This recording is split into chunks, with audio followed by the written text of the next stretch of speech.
Olá, meus futuros mestres e mestras. Meu nome é Ida Giovana, sou pesquisadora, mestranda em Direito pela UNB e entrevistadora do Mestrando Cast. E eu sou o Gustavo Assis, eu sou mestre em Direito pela UNB, sou mentor acadêmico e o criador do GPS da aprovação do mestrado. Bom, nós estamos aqui em mais um episódio do Mestrando Cast. Esse é o podcast que vai ensinar tudo o que é necessário para você ser aprovado no mestrado. E o tema do episódio de hoje é como selecionar uma mentoria acadêmica para seleções de mestrado. Então, Gustavo, o que é um mentor acadêmico? Bom, Ida, muito prazer, né, estar aqui contigo mais uma vez no Mestrando Cast, falando sobre esse tema, sobre mentoria acadêmica, que é um assunto que as pessoas ainda pouco conhecem. Inclusive, eu estava falando sobre isso essa semana com a recém-mentorada lá do GPS, que é o meu programa de mentoria, e ela chegou para mim e falou: Gustavo, eu nem sabia que existia mentoria acadêmica. Eu comecei, eu tenho interesse em fazer o mestrado lá da UNB, e aí eu comecei a buscar informações na internet, e aí eu me deparei com o seu site. Aí que eu vim ter consciência de que existe uma mentoria acadêmica, que existe a figura de um mentor acadêmico. Eu achei muito interessante, dialoga diretamente com o tema hoje aqui do nosso podcast, então eu quis trazer esse exemplo, porque realmente muitas pessoas, por exemplo, quando vão estudar para um OAB, para um concurso público, elas vão atrás de cursos, de mentorias, porque é muito comum. Você vai estudar para o OAB, as pessoas já até te perguntam, qual cursinho que você vai fazer? Você vai estudar para o concurso público da mesma forma. Agora, quando a gente fala em mestrado, ainda não há tanto essa tradição das pessoas buscarem o apoio ali, de uma mentoria, pelo fato do desconhecimento mesmo. Então, eu digo que o mentor acadêmico, Ida, se a gente pudesse sintetizar, ele funciona como se fosse um orientador invisível. Por que invisível? Porque ele não é, por exemplo, o seu orientador de TCC, não vai ser o seu orientador de mestrado, que tem um vínculo ali formal com a determinada instituição para poder te orientar. Mas esse mentor, ele vai poder te auxiliar a atingir os seus objetivos acadêmicos, assim como o orientador faz. É um mentor acadêmico, e aí existem mentores acadêmicos, não só, é importante falar, não só para seleções de mestrado, mas para a escrita de um artigo científico, para, sei lá, para a tradução de um artigo, para qualquer objetivo acadêmico que você queira atingir, eu quero passar numa seleção de professor, numa seleção de mestrado, quero escrever artigo, quero publicar artigo. Você vai conseguir encontrar mentores para diferentes objetivos na área acadêmica. E ele tem essa função muito próxima ao do próprio orientador, só que ele não tem esse vínculo formal. Então, esse, de uma forma sintética, é o papel do mentor acadêmico, ser um orientador invisível, ser aquela pessoa para pegar na sua mão e te orientar, te dar todos os passos, as coordenadas, para você conseguir atingir os seus objetivos acadêmicos. Porém, é importante a gente mencionar ainda que tem uma grande diferença entre apoiar e fazer. O mentor, ele tem uma função de apoio. Ele não é o protagonista do seu trabalho. Ele não é o protagonista do seu projeto de pesquisa, do seu artigo científico, do seu TCC. Eu vejo, às vezes, as pessoas confundem. Não estou falando aqui de pagar alguém para fazer o seu projeto, o seu artigo, o seu TCC, a sua dissertação, a sua tese, até porque isso é antiético. Não pode. Agora, você pode, obviamente, contratar alguma pessoa para poder te dar uma análise crítica, para ter um olhar crítico acerca daquilo que você está desenvolvendo, para poder te passar as coordenadas. Vai por determinado caminho, não vai por esse outro caminho não, porque vai dar ruim.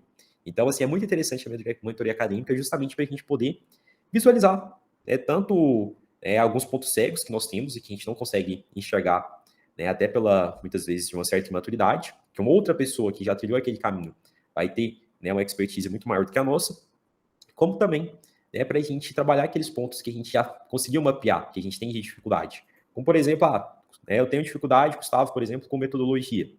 Você pode contratar um mentor acadêmico para poder te auxiliar, para te dar coordenadas em relação à metodologia. Inclusive, essa semana a gente estava reunido lá no nosso grupo de estudos de metodologia do GPS com os mentorados, discutindo sobre pesquisa e aspectos éticos, Ida. Inclusive, a gente estava falando sobre como utilizar o ChatGPT na vida acadêmica de uma maneira íntegra, não gerando textos, mas existem aplicações dessas novas tecnologias que podem ser aplicadas, inclusive, na vida acadêmica, de uma forma íntegra, sem violar nenhum preceito ético. Então, é muito interessante a figura do mentor acadêmico. Quando eu me preparei para o mestrado, eu nem sabia que isso existia, fui descobrir um tempo depois, mas basicamente, resumindo a resposta para a sua pergunta, o mentor acadêmico é aquele orientador invisível E antes de voltar a palavra, queria fazer o convite aqui para o pessoal se inscrever no nosso canal, deixarem comentários, sugestões, falarem o que vocês estão aí achando das nossas edições do Mestrando Cast e também sempre estar deixando aí sugestões de temas para a gente poder estar abordando nos nossos próximos encontros. Maravilha. Agora, Gustavo, qual não é a função de um mentor acadêmico? Ida, boa pergunta. E inclusive eu já dei até um spoiler na minha primeira resposta.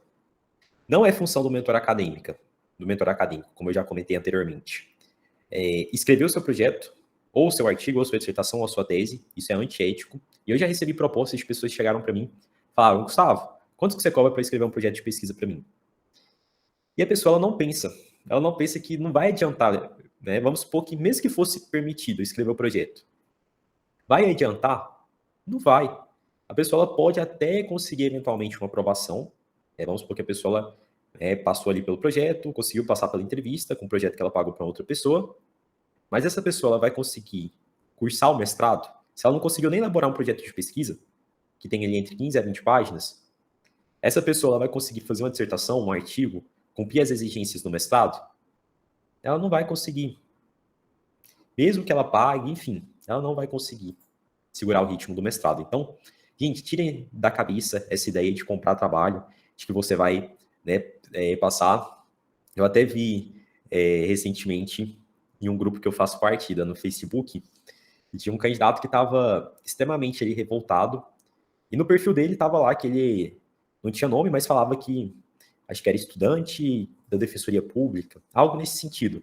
E ele estava extremamente revoltado porque ele contratou, segundo as palavras dele, uma pessoa ali, uma pessoa para escrever o projeto dele para o mestrado. Essa pessoa garantiu para ele que ele seria aprovado com o projeto que ele escreveu.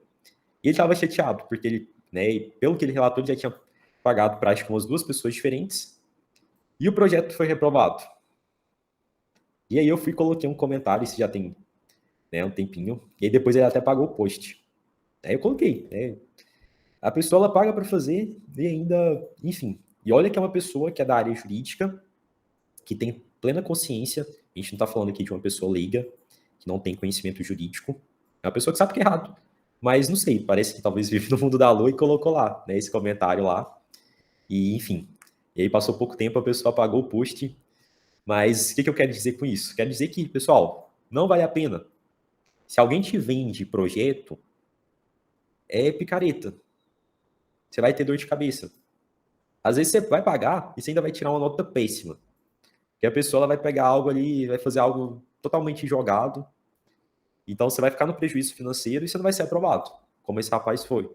Não foi, no caso, aprovado. Então não é função do mentor acadêmico escrever o trabalho para você, tá bom? Também não é função do mentor acadêmico te garantir a aprovação. Não existe um método milagroso que basta você consumir esse método que você automaticamente vai ser aprovado. Não há certeza. É igual concurso público. Você não vê cursinho prometendo aí, você vai ser aprovado só pelo fato de você estar dentro do curso. É claro que você ter acesso a um curso, a uma mentoria, uma metodologia de estudos adequada, você aumenta as suas chances estatísticas de atingir a sua aprovação. Isso é certeza. Isso é certeza. Mas ninguém pode te garantir que você necessariamente vai ser aprovado. E é possível te garantir é que se você realmente seguir aquela metodologia, você tem grandes chances de atingir a aprovação. Agora, assegurar com certeza não dá. Inclusive, eu já vi uma professora que, inclusive, é doutora com essa promessa.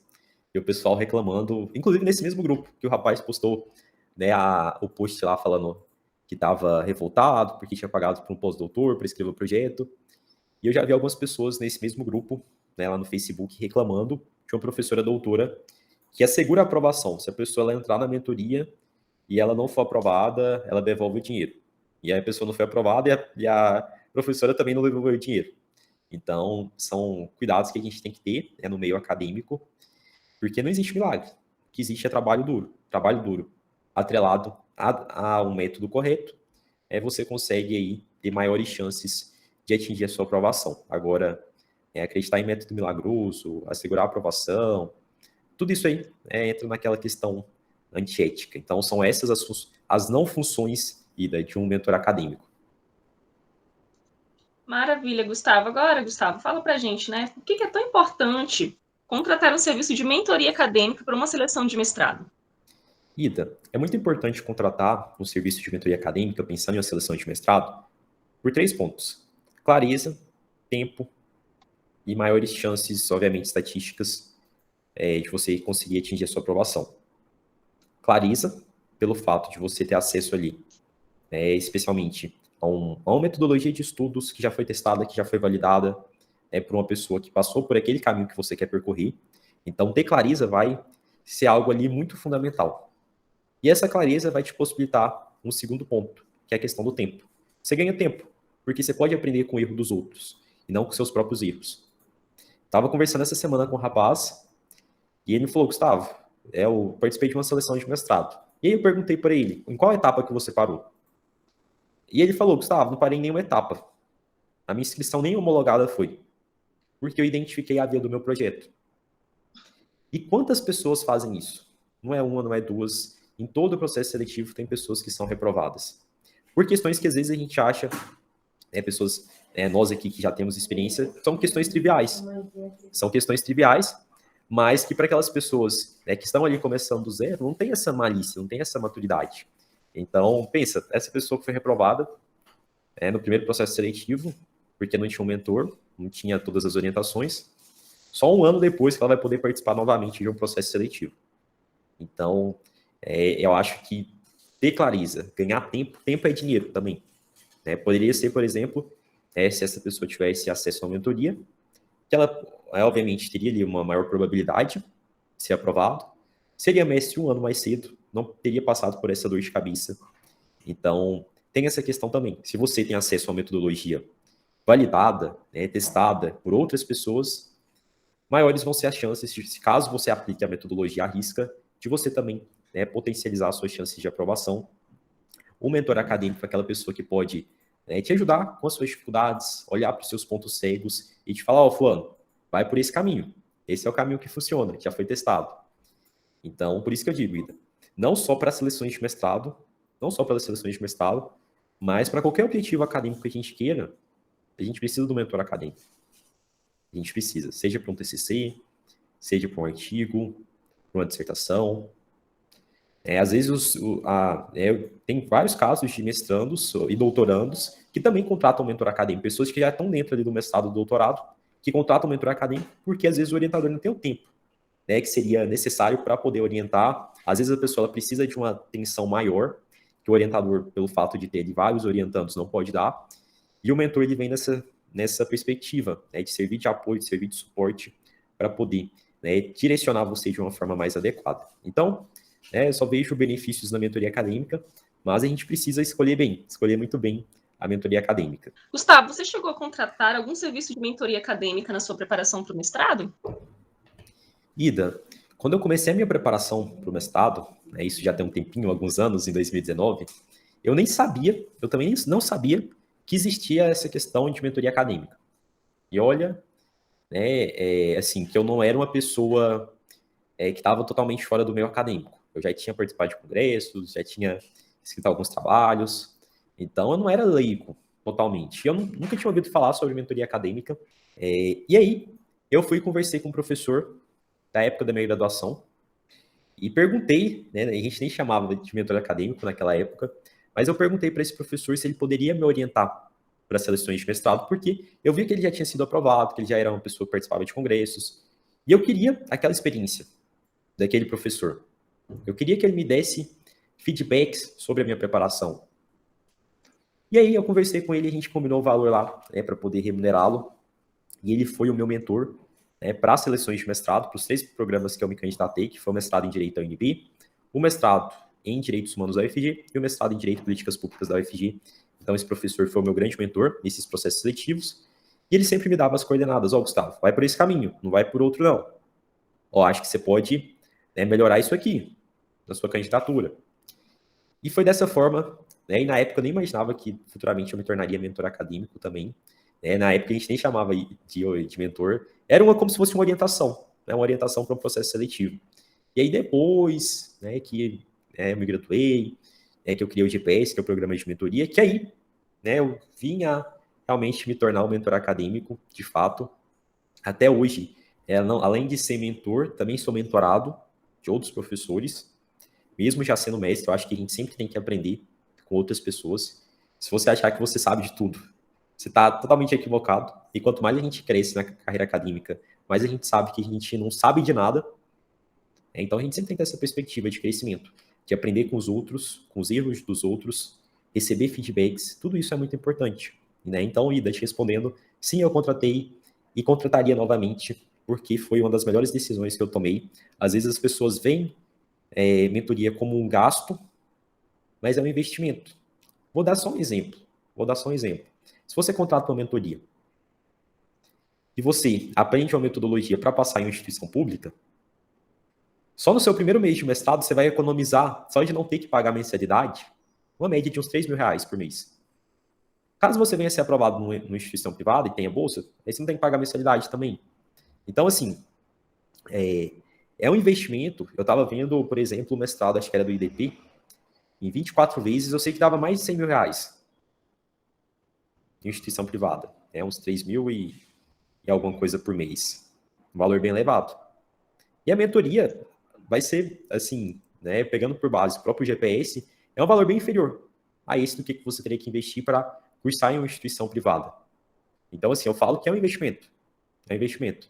Se eu fosse pagar por fazer mestrado em uma instituição privada, eu não daria conta. Não teria condições.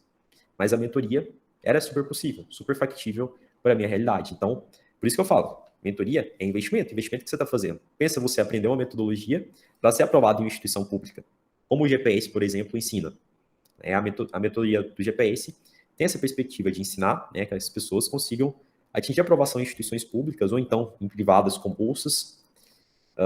Então, eu particularmente só vejo com bons olhos mentoria acadêmica, mas mais uma vez a gente tem que tomar muito cuidado, a gente tem que separar o joio do trigo. Tem muita gente aí que é picareta, especialmente o pessoal que escreve projeto para os outros, dissertação, e a gente tem que tomar muito cuidado, vida. Perfeito, Gustavo. Na sua opinião, por que muitas pessoas ainda se arriscam sozinhas em seleções de mestrado e não contratam uma mentoria acadêmica?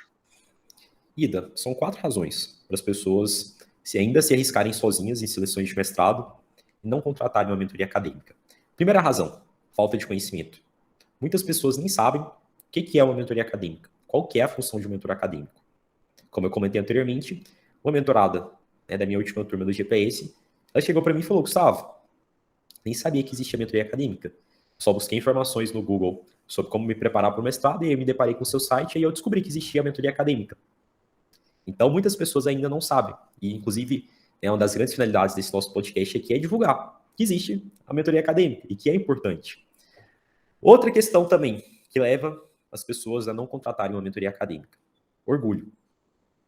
A pessoa, às vezes, ela é muito orgulhosa, ela quer seguir a carreira acadêmica totalmente sozinha, né, e acha que ter acesso ao mentor é algo que vai trazer algum demérito para ela, né, de que ela não conseguiu atingir a aprovação pelos próprios esforços, que é algo aí, né, que não faz sentido. Na nossa carreira acadêmica tem que ser uma carreira acadêmica compartilhada, a gente sempre está aprendendo com os outros, então, se você for uma pessoa orgulhosa, você muito possivelmente vai ter dificuldade para construir relações de network, relações que sejam dadivosas na sua carreira acadêmica, que é muito ruim. Terceira causa das pessoas ainda se arriscarem sozinhas em seleções de mestrado é questão de, vou colocar aqui entre aspas, de economia. Pessoal, não vou pagar não. Para que eu vou pagar? Vou sozinho. E a pessoa fica pensando naquela, né? Não, vou economizar. Só que muitas vezes ela não enxerga, ela não conseguiu visualizar ainda o valor do investimento que ela está fazendo na mentoria. Então, às vezes uma dica que o seu mentor compartilha contigo, uma dica que eu posso compartilhar com algum mentorado meu, pode ser aquele 10º necessário para a pessoa ela ser o desempate ali para a pessoa ficar classificada dentro do número de vagas. Então, não tenho dúvida de dizer que é um super investimento. E uma quarta razão, Ida, para as pessoas ainda se arriscarem sozinhas e não contratar uma mentoria, é a falta de coragem em se comprometer com uma outra pessoa. Muitas pessoas falam, eu tenho um sonho de fazer um mestrado. Mas quantas realmente estão dispostas a pôr a mão na massa? A começar a estudar? Muitas não estão dispostas a jogar o chapéuzinho lá do outro lado do muro e buscar. Elas não querem colocar os 2 pezinhos ali na água. E ela fica com aquela mentalidade, um dia eu faço mestrado. E só fica no sonho. Então, assim, né, para essas pessoas também não vai fazer sentido contratar uma mentoria acadêmica, porque ela ainda não está comprometida. E mentoria precisa ser para pessoas comprometidas. Se não, pode acontecer, né, eu já tive mentorado, por exemplo, que entrou no GPS, nunca apareceu em uma mentoria nossa, nunca, né, correu atrás, nunca mandou uma mensagem, e a pessoa simplesmente entrou, achou que ia aprender ali por osmose, eu acho, talvez, e obviamente essa pessoa não foi aprovada. Então, infelizmente, isso ainda ocorre.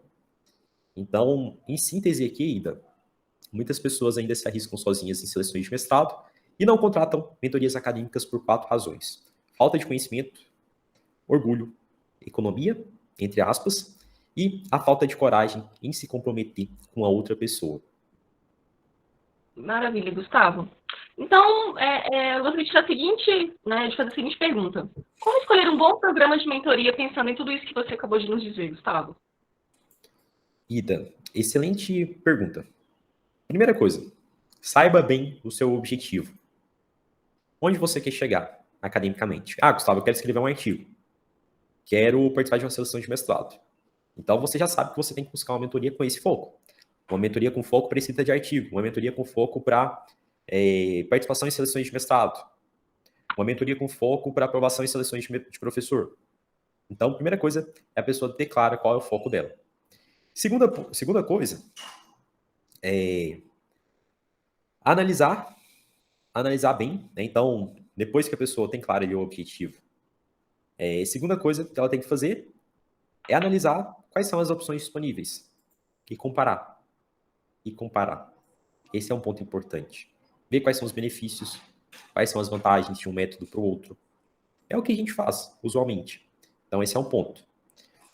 Terceiro, que eu acho que é muito importante nessa comparação, e entra nessa parte também da comparação, analisar a trajetória desse mentor. O que esse mentor já fez academicamente de relevante? Analisa o curricular dele. Veja se ele já atingiu aquilo que ele está te prometendo. Então, ou seja, se ele está te prometendo que ele consegue te ensinar a escrever artigos, veja se ele já escreveu artigos. Se ele está te prometendo que consegue te passar, né, consegue te ensinar uma metodologia para você passar no mestrado, veja se ele já passou por um mestrado. Então a gente tem que sempre ver se aquela pessoa que a gente está escolhendo é uma pessoa que já passou por aquele caminho que a gente quer passar. Acho que esse é uma base fundamental. Quarto ponto, consuma conteúdos dessa pessoa. Antes de você ingressar, por exemplo, né, até para os meus mentorados. A maioria, né, dos meus mentorados, antes de entrar na mentoria, eram pessoas que participavam de lives que eu fazia, participavam de projetos que eu fazia ali no meu Instagram, no meu YouTube. Então já eram pessoas que tinham contato com o meu conteúdo. Eram pessoas que já sabiam a minha forma de falar, a minha didática.